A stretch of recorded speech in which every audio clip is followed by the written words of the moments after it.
Leo, kumusta po kayo guys? Okay, so Leo, ayan. Tignan natin gabay kapalaran mo ngayong July 2024. So ayan guys, maganda pa rin na alam nyo ang inyong Sun, Moon, Rising, and Venus sign para sa iba nyo pa guys, guidance, okay? Leo, Sun, Moon, Rising, and Venus sign, gabay kapalaran po ngayong July 2024. Leo, Sun, Moon, Rising, and Venus sign. Oh, may nakikita akong conflict. Leo. Okay. So guys, ito ha. May nakikita akong pagtatalo dito pagdating sa kaperahan. So, pwedeng ano to guys, may mga napagod na Leo. Pwedeng ikaw kasi guys yung breadwinner, ikaw yung parang nagpo-provide dun sa family. Parang may napagod na rito guys. So, parang may lang mamaliit pa nga sa inyo guys. Ayan no. May nakikita rin ako dito Leo na hindi madali yung trabaho mo. Minsan, parang inaapak-apakan ka pa, minamaliit ka, ganun mo kahirap kitain yung pera. Tapos, parang hindi ka guys nauunawaan ng pamilya mo. Okay? Hindi nila naiintindihan kung gaano mo kahirap kinikita yung pera. Kung makita mo yan, no, napaka-insensitive nila dito guys. Pwedeng iba, sa connection mo guys sa ibang tao, pwedeng sa kapatid, kamag-anak, pamilya, basta malapit lang sa inyo guys. Or pwedeng sa person mo. Okay? Hindi nila guys alam kung gaano kahirap kitain yung pera. Kaya parang trigger to para sa inyo, Leo. And meron tayo guys, Queen of Wands. Wala kang magawa, Leo Mahal mo to Mahal mo sila kahit na parang naiinis ka na kapag salita ka na hindi maganda. Parang ikaw rin yung parang binabagabag yung konsensya mo. Parang makakapagpahinga ka lang ng konti. Parang ikaw pa rin yung babawi sa kanila. Nararamdaman nila kasi guys na parang mabilis kang mag-guilty. Okay? Kahit na medyo nagiging insensitive ka sa mga sinasabi mo kasi na-trigger ka na nila. So, I think parang bigla ka naman guys parang marami kang marirealize. So, ikaw pa rin guys yung babawi. Alam mo yon ikaw rin yung babawi sa kanila. Okay? So, tignan pa natin guys. Meron tayong 9 of Swords. Ayan, dalawa yung nakuha natin, tago natin itong isa. So, alam nyo guys, may mga mabibigat na energy ako nasasagap sa inyo, Leo. Hindi magiging maganda ang pasok ng July 2024 sa inyo. Ikaw yung gagawa ng ng tadhana mo ngayong July. Ano ba? Piliin mo yung peace of mind mo? Or papasanin mo pa rin guys yung responsibilidad na hindi nyo naman guys responsibilidad. Okay? Nakikita ko yung parang nagigipit kayo kasi pwedeng marami kayo guys bayarin. May mga hinuhulugan kayo, bahay, lupa, loan, pwedeng sasakyan, kung ano man to guys, property, pwedeng mga napundar nyo. Yun yung nagpapahirap sa inyo, Leo. Yung mga hinuhulugan nyo monthly. Okay? So, tingnan pa natin.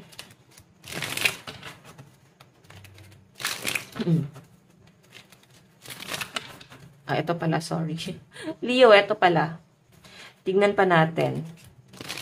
Kasi parang, actually guys, ito overall energy siya. Yung overall energy mo, may conflict ka sa financial, pero passionate ka pa rin sa ginagawa mo. So parang, kahit mabigat yung trabaho mo, ginagawa mo pa rin yung responsibility mo dun sa work mo. Pumapasok ka pa rin, kahit alam nyo guys na hindi naman ganun kaganda yung sinasahod nyo. Pag dumadating yung sahod mo, binabudget mo pa. So parang, alam niyo yun guys, medyo nai-stress kasi wala pang, parang feeling nyo wala nagmamahal sa inyo. Ganon. Sige, tignan natin guys, pagdating naman sa love life mo, Leo, Sun, Moon, Rising, and Venus sign. Pagdating po sa love life.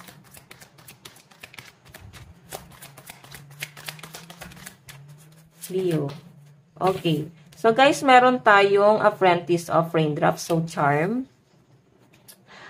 May nakikita ko, Leo, na parang kailangan may magpatawad na dito. Kasi medyo mabigat na sa pakiramdam. Baka naman kasi guys, broken-hearted ka.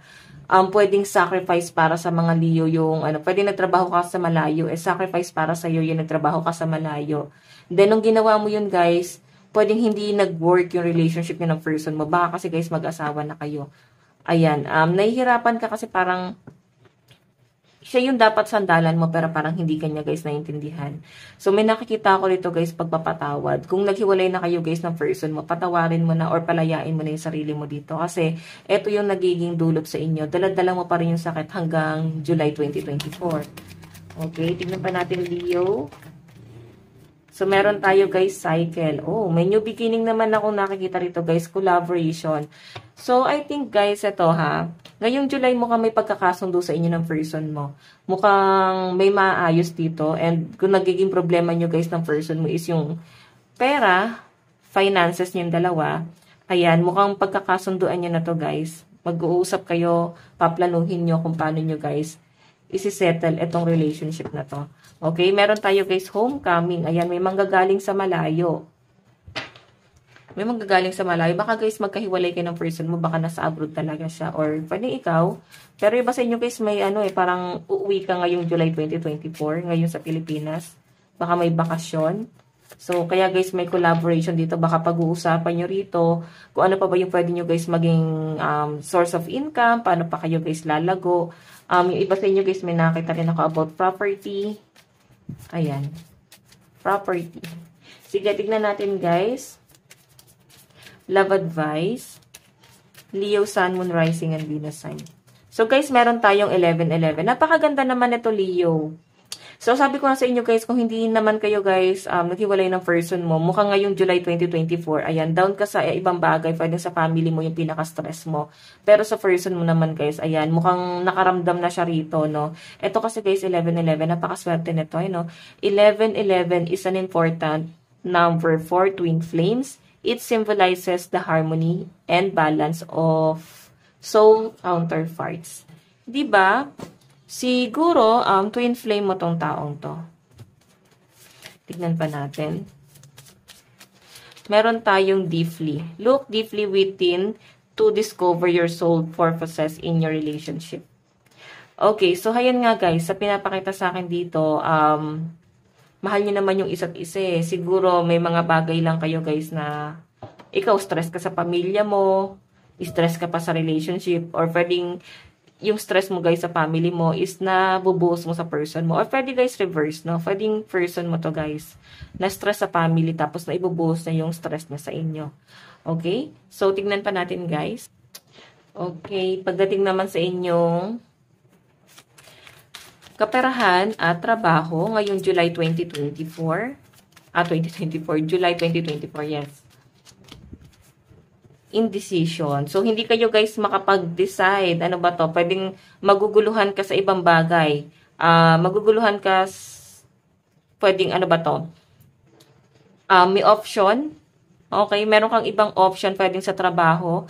Pwedeng bago at luma yung paparating sa inyo guys. Or dalawa yung magiging option mo dito. Okay? So, hindi ka guys makapag-decide ano ba yung i-grab mo sa dalawang opportunity na darating sa inyo ngayong July. Okay? So, iba sa inyo guys, pwedeng travel naman pa uwi ng Pilipinas. Pwedeng hindi kayo guys makapag-decide kung uwi ba kayo or mag-stay muna kayo sa abroad. Okay? Iba sa inyo guys na nag-end of contract na, ayan. Baka naguguluhan kayo, magsasign pa ba kayo ng kontrata o hindi na. O yung iba sa inyo guys, nabibigatan na kayo, no? Baka gusto nyo na guys mag-change talaga ng career. Unlearn. So guys, alam nyo, parang meron kayong hindi natutunan dito. Pagdating to guys sa daloy ng pera mo. So, yung iba sa inyo guys, masyado kayong mapagbigay. Kaya madalas nai-scam kayo, naluloko kayo sa pera. Siguro guys, kailangan magkaroon ka ng paghihigpit pagdating sa pera, okay? So, meron tayo guys, competition. Ayan. Kung sa business to guys, I think meron ka mga kakompetensya. May nakikita ko guys itong kaso or pwedeng business permit or pwedeng ano ba to? Parang titulo. Titulo yung nakakita ko na baka ayusin nyo guys ngayong July. Okay? Mapapalabas ka ng pera. Tignan natin advice. Meron tayong finding sanctuary, opening to your spiritual source. Okay, basta inyo guys, mas lumalakas ang inyong pakiramdam. Mas lumalakas ang inyong pagiging spiritual. Ayan. So guys, ito lang po ang inyong reading. Maraming salamat po. Bye-bye.